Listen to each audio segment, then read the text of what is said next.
Why don't we start by telling the audience about pulse field ablation? How does pulse field ablation differ from typical thermal injury ablation techniques? Yes, it's very different. And I think it's really critical to understand these differences. But it's very different from radio frequency, which is constant current. Here we are delivering pulses of high voltage to the tissue.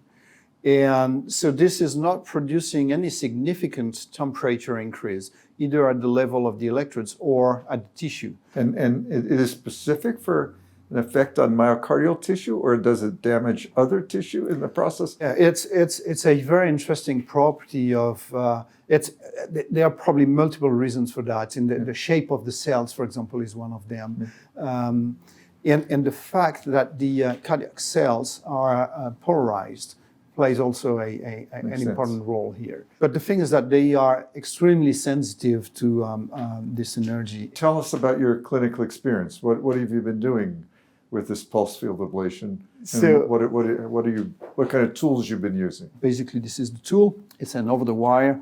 It comes with a sheath, of course, that we don't see here. You see, we would cannulate the vein with the wire. And I like this basket configuration very much because it's, I think, associated with a pretty easy deployment in a very straightforward procedure, typically. Now, so what has been the clinical experience in terms of vein isolation? By changing, refining, etc., we ended up with the last 20 patients in our experience, 20 consecutive patients, had perfectly stable lesions at 3 months. Yeah, this is very encouraging. And you have the guarantee you begin to go as a caregiver and one who's doing these procedures. You're exactly right.